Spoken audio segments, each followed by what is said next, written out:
Friends, welcome to Concept Chemistry.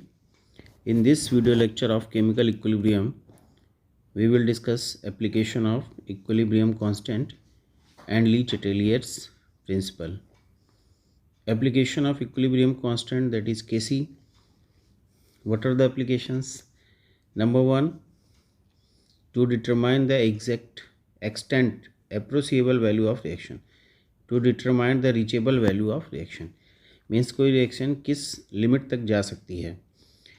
And to determine the direction of reaction, the reaction will move in which direction. The first one, prediction of extent of reaction by equilibrium constant. Equilibrium constant की मदद से हमें reaction का extent या approachable limit value पता करनी है. के P R K C as we know directly proportional to numerical value. जितनी ज़्यादा न्यूमेरिकल वैल्यू होगी के पी और के सी का वैल्यू भी उतना ज़्यादा होगा. Since K C directly proportional to concentration of product, K C की वैल्यू प्रोडक्ट के डायरेक्टली प्रोपोर्शनल होती है और रिएक्टेंट के इन्वर्सली प्रोपोर्शनल होती है. इफ़ के सी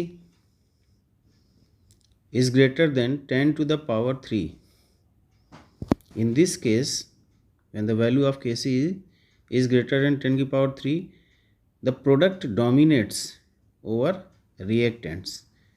प्रोडक्ट की कंसंट्रेशन रिएक्टेंट की कंसंट्रेशन को डोमिनेट करती है and the reaction moves in forward direction which is nearly to completion.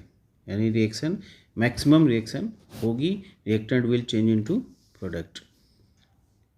If Kc value is less than 10 to the power minus 3, in another case 10 to the power minus 3, it means reactants dominates over products. Reaction will move in backward direction. Reaction hardly proceed in forward direction. If the value lies between 10 to the power minus 3 to 10 to the power 3, the reaction is moderate. It means appreciable concentration of reactant and products are present in equilibrium, that is equilibrium state. Means the amount of reactant changes to product as the same amount of product is also changes to reactants. Means no one concentration is very larger or very lesser.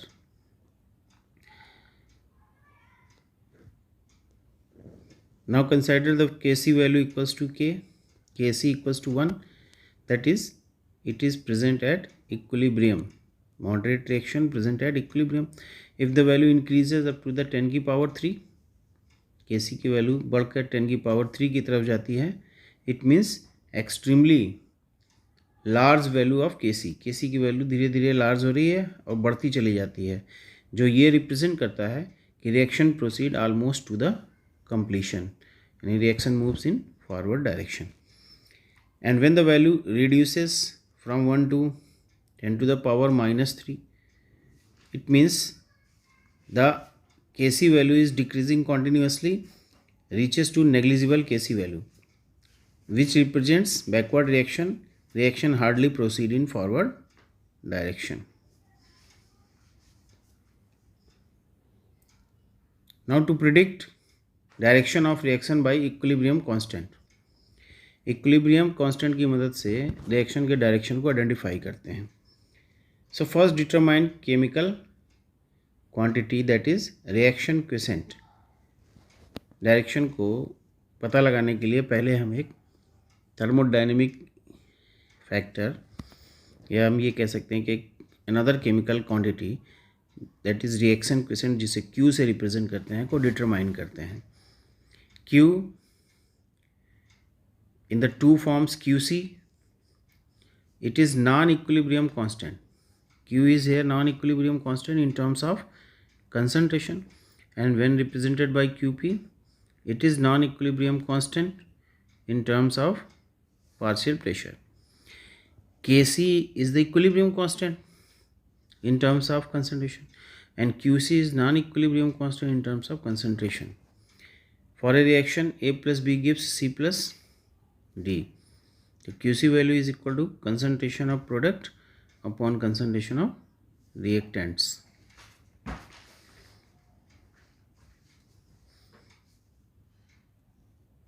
Now see graphically, the first two column, the first pillar represents QC and another is KC. If the QC is less than KC, अगर QC की value KC से कम है, it means equilibrium अभी achieve नहीं हुआ है. Non equilibrium condition, QC की वैल्यू KC से ज़्यादा है, तो इक्विलिब्रियम को मेंटेन करने के लिए reaction will move in forward direction. This value is move to KC को ऑब्टेन करने की कोशिश करेगी. If KC equals to QC, अगर QC की वैल्यू KC के बराबर है, यानी non equilibrium constant becomes equal to equilibrium constant, the state is known as equilibrium, that is dynamic equilibrium. तो एक इक्विलिब्रियम की कंडीशन डेवलप हो जाती है. If the QC is greater than KC, अगर QC की वैल्यू KC से ज़्यादा है QC की वैल्यू KC से ज़्यादा है, it means non equilibrium condition equilibrium condition के कंपेरेटिवली ज़्यादा है.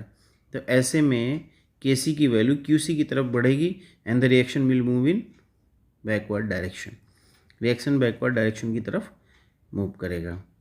The third point which can be explained on basis of KC, that is to determine Gibbs energy.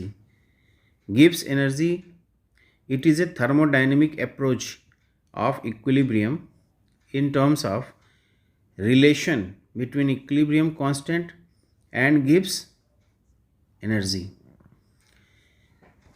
Gibbs free energy, that is useful energy of the system. Gibbs energy को capital G से represent करते हैं और इसे Gibbs free energy कहते हैं. Why it is called free energy? Because it is the energy used to do work, यानी useful energy of the system. System द्वारा जितनी एनर्जी यूज़ होती है उसे हम गिब्स फ्री एनर्जी कहते हैं. If delta G value negative, it means system is working. अगर डेल्टा G की वैल्यू निगेटिव है, इसका मतलब कि हमारा सिस्टम वर्क कर रहा है, reaction will spontaneous. If delta G is positive, the system is not working, it is non spontaneous reaction. If delta G value equals to 0, it means it is the equilibrium state. तो ये एक system की equilibrium state होती है. Now mathematically अगर हम इसको derive करते हैं तो see it, delta G equals to delta G not plus RT ln QC, जहाँ पर delta G gives free energy है और delta G not standard gives free energy value है. R gas constant, T temperature, ln natural log QC non equilibrium constant. At equilibrium की condition में delta G की value 0 हो जाती है and QC becomes equal to KC. QC की value KC के बराबर हो जाती है. द इक्वेशन बिकम्स, तो ये जो ऊपर की इक्वेशन है वो क्या हो जाती है? Delta G nought equals to minus RT ln KC. Natural log ln को लॉग बेस 10 में कन्वर्ट करते हैं तो 2.303 से मल्टीप्लाई करते हैं. ln equals to 2.303 log base 10.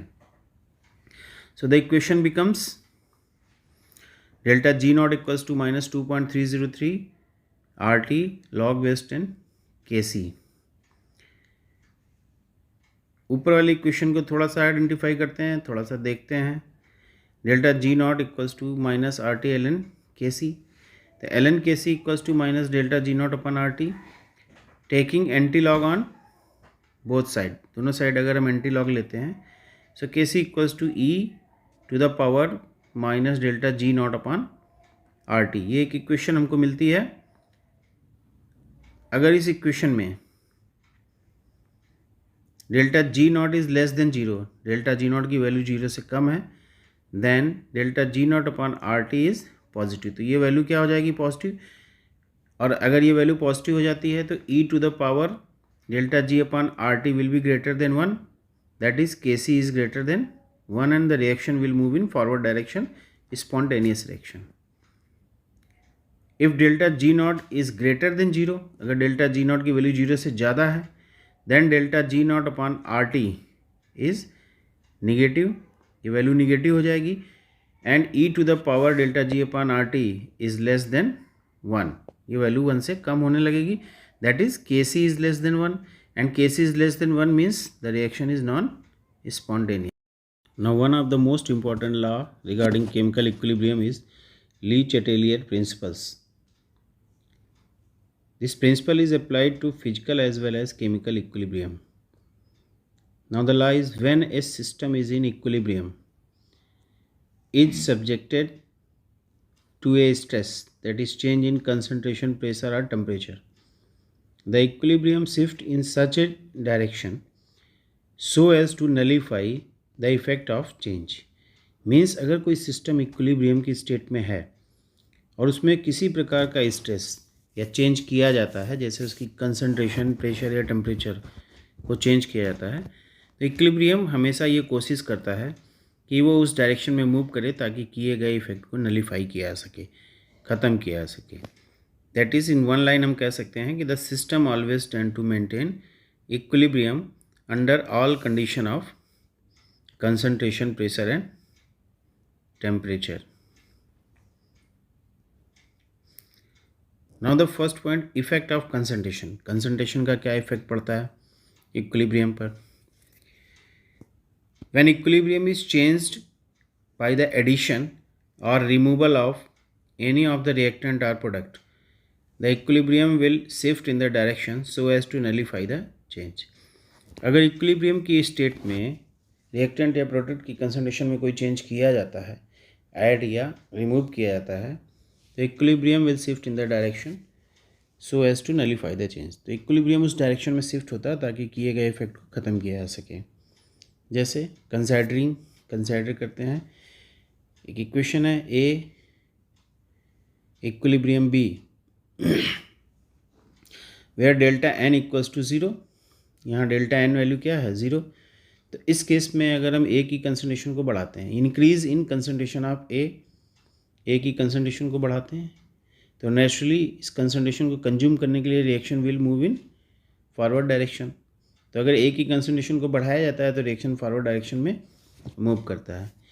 Similarly अगर हम इसकी कंसंट्रेशन को घटाते हैं, इन डिक्रीज़ करते हैं, ये कम करते हैं, तो इसकी कंसंट्रेशन को पूरा करने के लिए रिएक्शन बैकवर्ड डायरेक्शन में मूव करती है. Now the second point, A gives to B. Equation is in equilibrium. The value of delta N is here greater than zero. Delta N क्या है?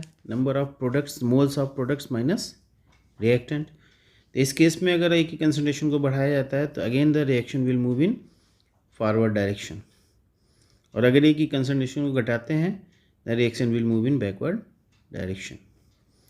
The next case, when delta N is less than zero. अगर delta N की value zero से कम है तो उस case में भी अगर ए की कंसंट्रेशन को बढ़ाया जाता है तो reaction will move in forward direction, and decrease करने पर reaction will move in backward direction. Now the effect of pressure. One of the important point regarding Le-Chatelier principle, the effect of pressure. In a heterogeneous equilibrium where different phases are present, the effect of pressure change on solid and liquid can be ignored. Must remember this point, because the volume and concentration of a solution or liquid is nearly independent of pressure. यानी pure solid और liquid के case में pressure का effect independent होता है और इसकी value में नेग्लिजिबल चेंज होता है, इसलिए हम इसे कंसाइडर नहीं करते हैं. A pressure change due to change in volume is extremely important in gaseous reaction. जबकि गैसियस रिएक्शन के केस में, homogeneous reaction in gas form, change in pressure is significantly important. Increase in pressure will shift the equilibrium.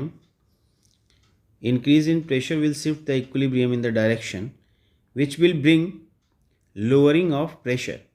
It means the equilibrium will shift in the direction which produce smaller number of gas molecules, that is number of moles. Means अगर किसी reaction में pressure को बढ़ाया जाता है तो reaction उस direction में मूव करती है जिधर नंबर ऑफ मोल्स कम होते हैं.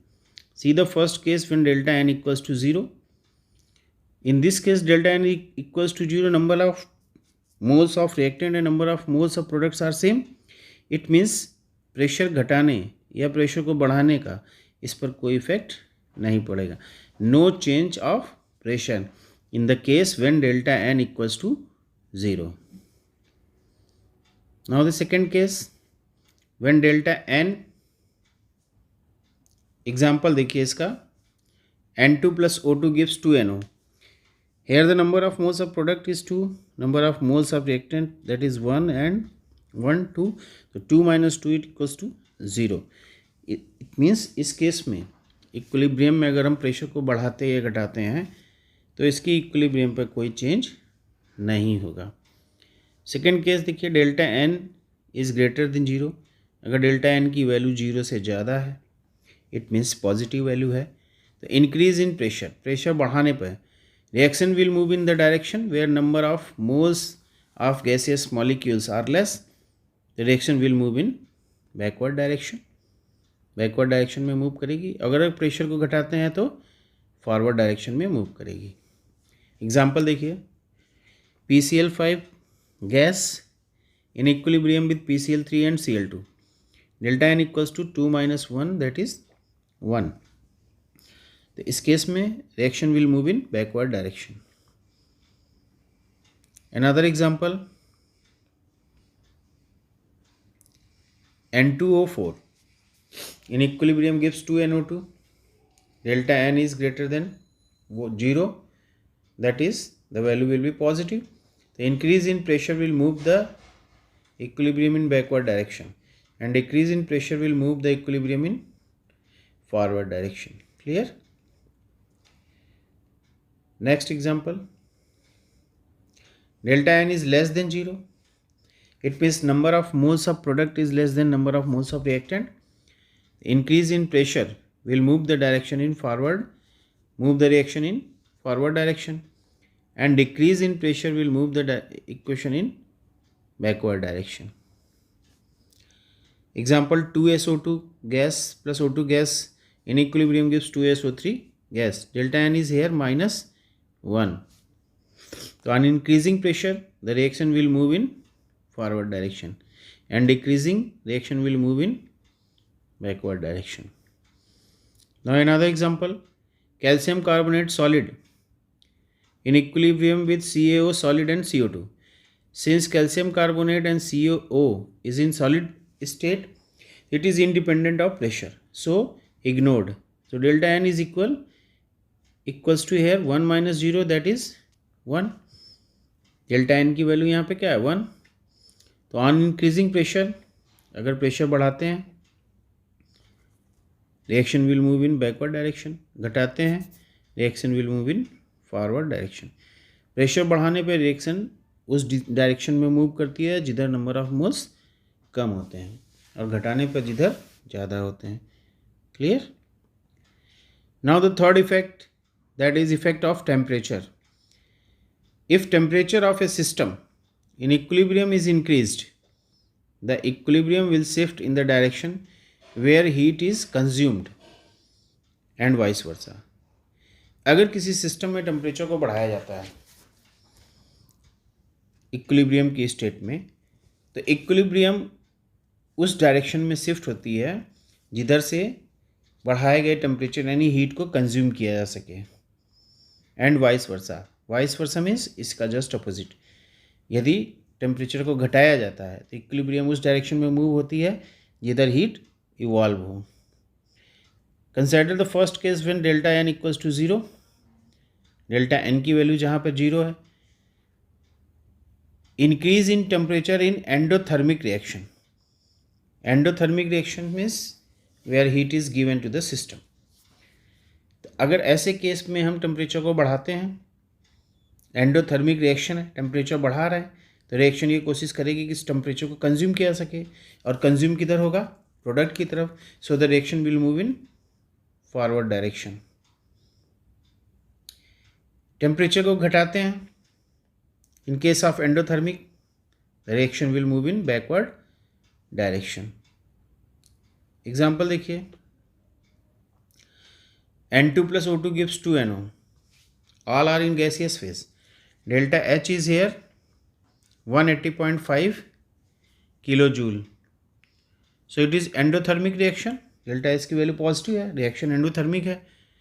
तो इस केस में अगर टेम्परेचर बढ़ाते हैं तो रिएक्शन फॉरवर्ड डायरेक्शन की तरफ मूव करती है.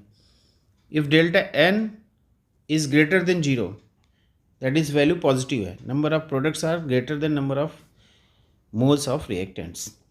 तो इस केस में अगर टेम्परेचर को बढ़ाते हैं, in case of endothermic, reaction will move in forward direction to consume the done effect or temperature and vice versa. अगर ये रिएक्शन एक्सोथर्मिक है सपोज, तो एक्सोथर्मिक के केस में रिएक्शन बैकवर्ड डायरेक्शन में जाएगी एंड वाइस वर्सा. तो दोनों का नेचर हमने देख लिया, एंडो का भी और एक्सो का भी. एग्जाम्पल देखिए, PCl5 gives PCl3 and Cl2. Reaction is endothermic, minus 153.72 kilojoule, that is exothermic reaction है. तो एक्सोथर्मिक रिएक्शन के केस में अगर हम टेम्परेचर बढ़ाते हैं तो एक्सोथर्मिक में तो ऑलरेडी हीट लॉस हो रहा है, निकल रही है. अब ऐसे में अगर हम टेम्परेचर बढ़ाएंगे तो रिएक्शन उस टेम्परेचर को कंज्यूम करने के लिए बैकवर्ड डायरेक्शन में मूव करेगी, यानी reaction will move in backward direction. Another case, delta N is less than zero, that is negative value.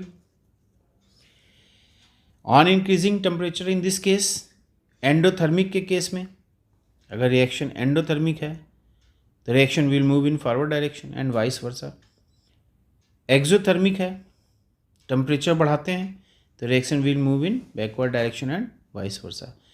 N2 plus 3S2 gives 2NS3. Haber process, delta H की value minus 92.38 kilojoule.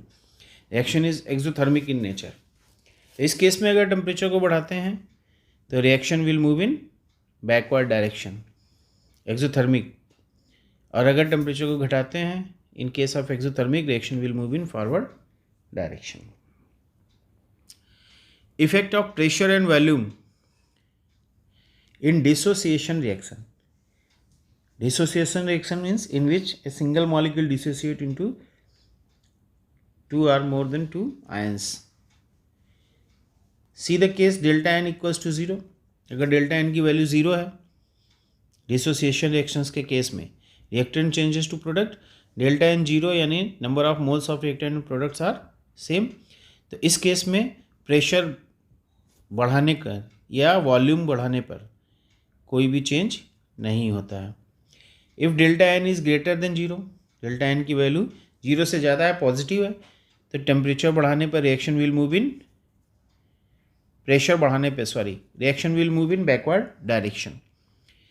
And volume increase करने पर, अगर volume को बढ़ाते हैं तो reactants changes to product and gets dissociated. Reaction forward direction में जाएगी और डिसोसिएशन में इंक्रीज होगा या बढ़ेगा. Delta N is less than zero, अगर डेल्टा एन की वैल्यू 0 से कम है तो प्रेशर बढ़ाने पे क्या होगा, reaction will move in forward direction, that is dissociation increases. Volume को बढ़ाते हैं तो क्या होगा, reaction will move in backward direction यानी डिसोसिएशन डिक्रीजेस. तो फॉरवर्ड डायरेक्शन में अगर रिएक्शन मूव करती है तो डिसोसिएट होगा, बैकवर्ड में मूव करती है तो डिसोसिएशन घटता है. Effect of mixing inert gas at equilibrium. Inert gas को अगर इक्विलिब्रियम पर हम मिक्स करते हैं in the equilibrium reaction where delta N equals to 0, so there will be no change in equilibrium. If delta N is greater than 0, अगर delta N की value 0 से ज़्यादा है तो कांस्टेंट प्रेशर पर डिसोसिएशन बढ़ेगा, लेकिन कांस्टेंट वॉल्यूम पर कोई चेंज नहीं होगा. इसी तरह delta N is less than 0, अगर डेल्टा एन की वैल्यू 0 से कम है तो कांस्टेंट प्रेशर पर डिसोसिएशन डिक्रीज करेगा, but at constant volume there will be no change. तो इस तरह से इक्विलिब्रियम में ली चेटेलियर ने डिफरेंट फैक्टर्स के इफेक्ट को रिप्रेजेंट किया कि अगर कंसंट्रेशन, प्रेशर, टेम्परेचर को चेंज किया जाता है तो इक्विलिब्रियम उस डायरेक्शन में मूव करती है जिधर से किए गए इफेक्ट को ख़त्म किया जा सके. आई होप आपको ये वीडियो अच्छा लगा होगा, आपको समझ में आया होगा. Thank you.